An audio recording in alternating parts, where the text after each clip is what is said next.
Go yard. I got so much motherfucking design on right now. Break it down, bring it back, make it clap. I got 3 old thoughts, new block, where that thing. Bitches on my line, and you know they come straight. Hold up, what it not, 45, scope it cash like whoa. How you fucking with these hoes up? Assalamualaikum warahmatullahi wabarakatuh. Saya Dea Yorenzi Putri, NIM 22075013, ingin mempresentasikan materi yang berjudul kain tenun. Kain tenun biasa. Tenunan biasa dibuat dari satu susunan benang lungsi dan satu susunan benang pakan.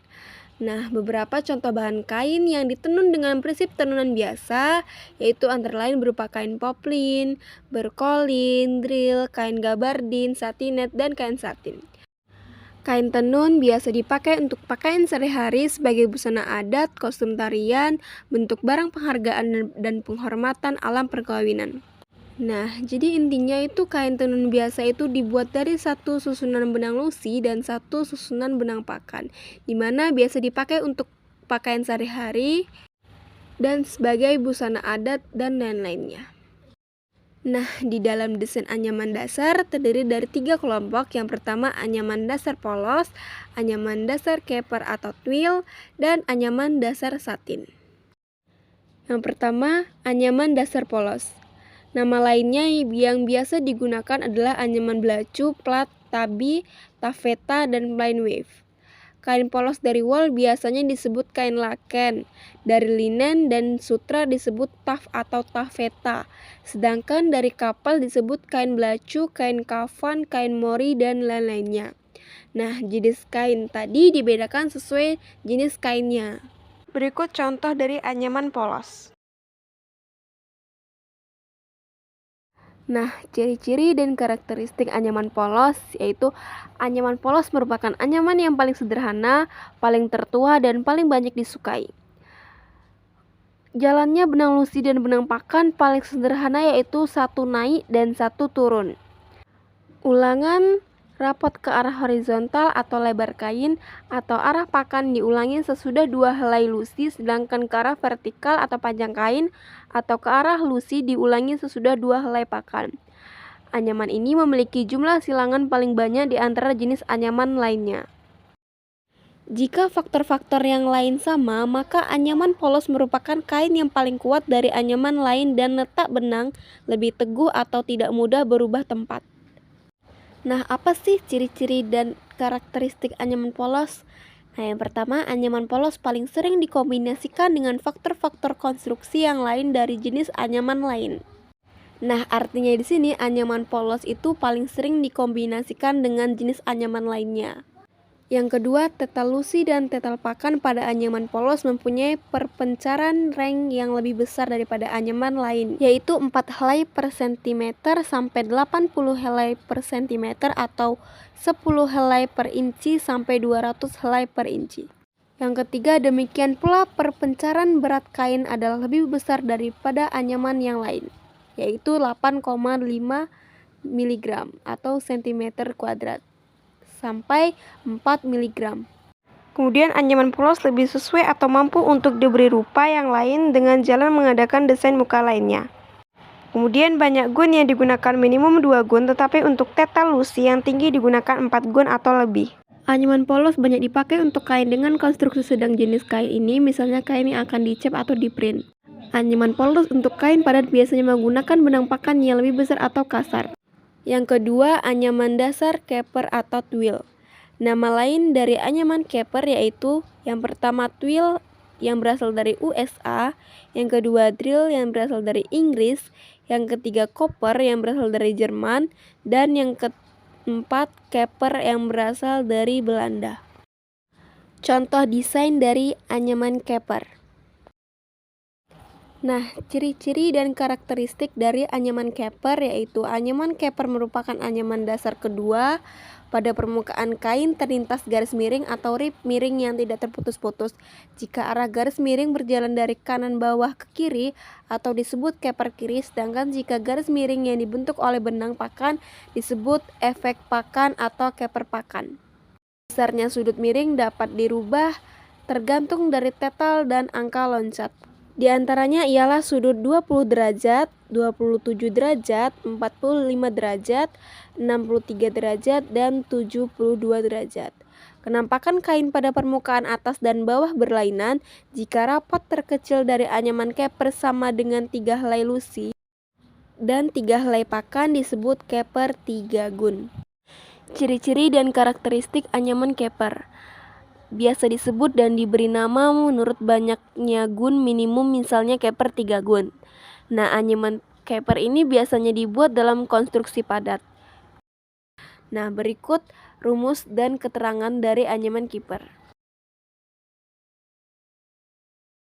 Dan yang terakhir, anyaman dasar satin.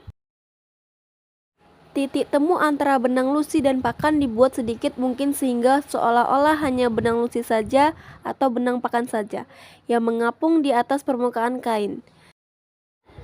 Ripet anyaman satin minimal dapat dibentuk pada 5 benang lusi atau 5 gun. Nah, berikut contoh dari anyaman satin.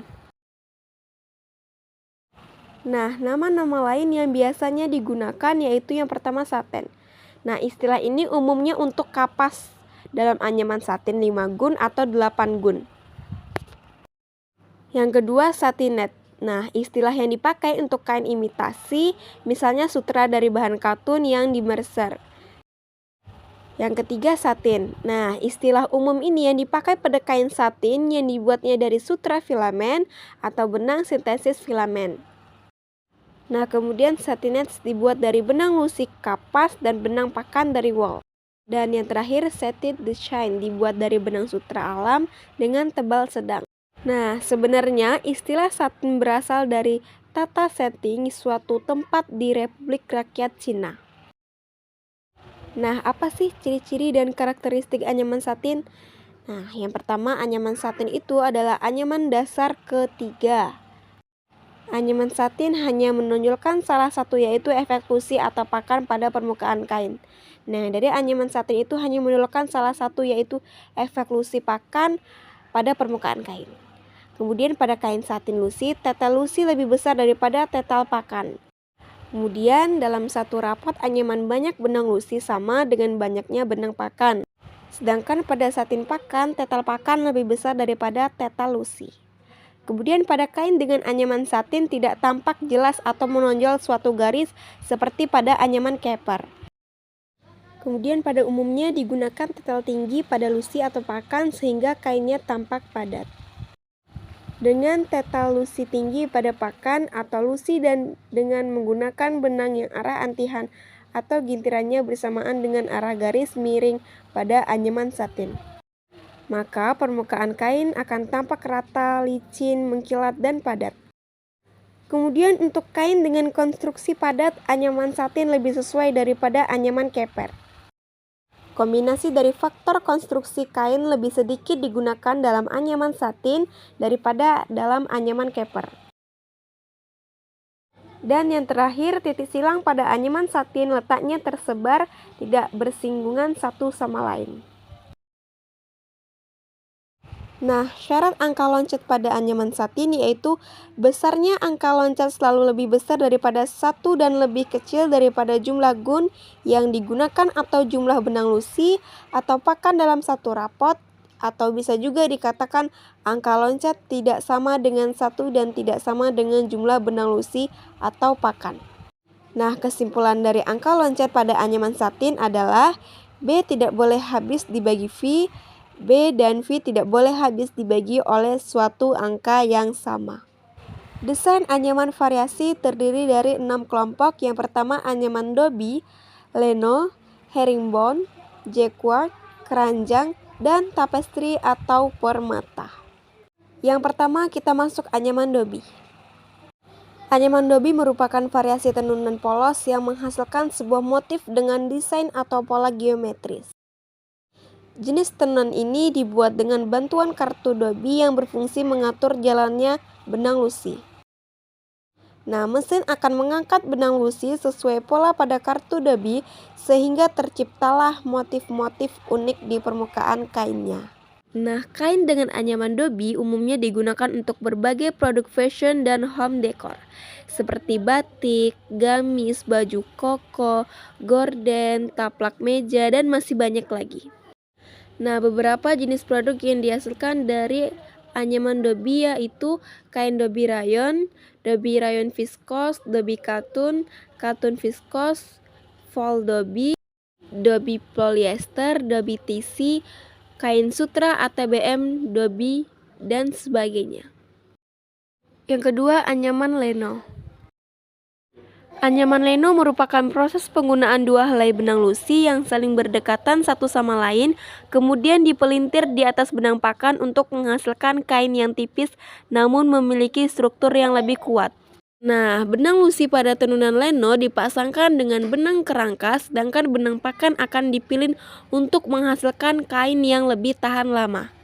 Pola tenun sering digunakan untuk membuat jaring beras, gorden, kelambu, mes, karung buah, dan lain sebagainya. Yang ketiga, anyaman herringbone.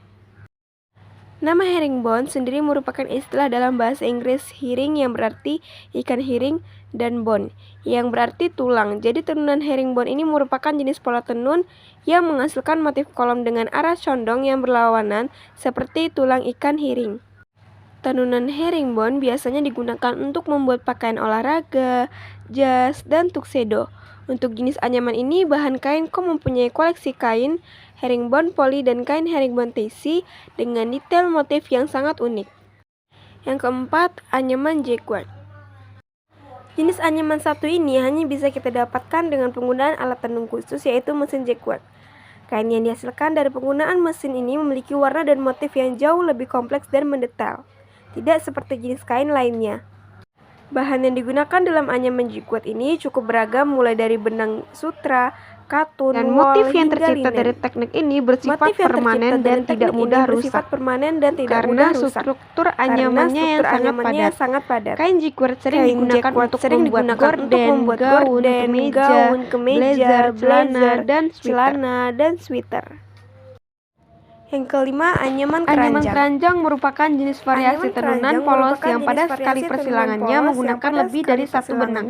Tenunan ini juga sering disebut dengan tenunan Oleh karena itu, kita akan melihat lebih banyak polo over dengan menjalankan beberapa helai pakan dengan dua atau over lebih yang benang dihasilkan oleh anyaman Oleh polos. karena itu, kita akan Sayangnya melihat lebih tenunan banyak jenis pola ini kurang yuver awet and dibandingkan under jenis dibandingkan tenunan pola polos yunder dan and kemungkinan over besar yang akan dihasilkan menyusut oleh saat anyaman dicuci. polos. Sayangnya tenunan jenis ini kurang awet dibandingkan jenis tenunan polos dan kemungkinan besar akan menyusut saat dicuci. Nilai Selain plusnya, itu, tenunan kain ini dengan pola memungkinkan tenunan kulit basket untuk juga lebih cukup mudah sulit bernapas untuk dijahit, karena keberadaan sehingga rongga di kain dengan permukaan anyaman satu kainnya. ini sangat jarang Pola tenun ditemukan. keranjang juga Nilai termasuk kokoh plusnya, karena tenun sekali ini anyamannya memungkinkan menggunakan kulit untuk lebih dari mudah satu helai bernapas, benang. karena Kain tenun keberadaan basket rongga lebih di mudah permukaan dikreasikan kainnya. dan Kain bersifat tenun basket anti lebih kerut. mudah dikreasikan dan Yang bersifat keenam, anti kerut. anyaman tapestri Yang atau keenam, permata. anyaman tapestri atau Tenunan permata. tapestri adalah salah satu Tenunan bentuk seni tapestri tekstil adalah salah satu tradisional bentuk seni yang dibuat tekstil dengan cara tradisional menenun benang yang pakan dibuat dengan berwarna cara secara menenun berulang benang pakan kali berwarna di secara atas dan di berulang bawah kali benang-benang di atas polos. dan di bawah Pola benang-benang tenun polos. satu ini merupakan Pola salah tenun satu satu ini jenis tenunan merupakan salah satu tekstil jenis yang tenunan tertua. tekstil yang tertua. Nah, biasanya Dan biasa diaplikasikan pada sandaran kursi, taplak meja, dompet, dan baju tunik. Pola tenun permata atau tapestri ini dapat dibagi lagi menjadi beberapa tipe seperti single weave tapestry, two weave tapestry, three weave tapestry, dan kombinasi antara weave and web tapestry. Nah, kita masuk ke kain bukan tenun. Kain bukan tenunan itu adalah kain lembaran berpori atau berumbai yang dibuat langsung dari serat terpisah, plastik cair, atau film plastik. Penggunaan kain jenis ini utamanya untuk produk kesehatan dan medis, termasuk untuk membuat masker Jadi intinya, dan alat kain medis bukan dari tenunan itu kain. adalah kain lembaran berpori yang dibuat langsung dari serat terpisah yang penggunaannya untuk produk kesehatan dan medis, termasuk untuk membuat masker dan alat medis dari kain. Nah, jenis-jenis kain bukan tenunan. Nah, yang pertama yaitu spunlace non-woven fabrics, yaitu adalah aliran mikro tekanan tinggi dari air jet ke lapisan atau jaringan serat multi-layer sehingga serat terjerat sehingga jaringan serat dapat diperkuat dan memiliki kekuatan tertentu. String 5. Yang kedua, kain tenunan terikat panas, yaitu mengacu pada penambahan bahan penguat ikatan panas. Yang ketiga, bubur airnet kain non-woven. Itu juga bisa disebut kertas dotlace dan bukan tenunan kertas kering. Yang keempat, proses basah kain non-tenun adalah bahan baku serat yang ditempatkan di media air untuk melepaskan serat tunggal. Yang kelima, spun bonded non-woven fabric, yaitu ketika polimer telah diekstrusi dan direntangkan untuk membentuk filamen terus-menerus, filamen diletakkan ke dalam jaring. Yang keenam, mencair kain non-woven di tiup, yaitu proses teknologi. Yang ketujuh, jaruman tenunan meninju. Yang kedelapan, dijahit kain non-woven. Metode jahitan adalah dengan menggunakan struktur lilitan merajut lusi untuk emas serat. Lapisan benang, bahan non-tekstil seperti lembaran plastik, file plastik tipis, dan lain-lain. Atau mereka kombinasi untuk memperkuat kain untuk membuat kain non-tenun.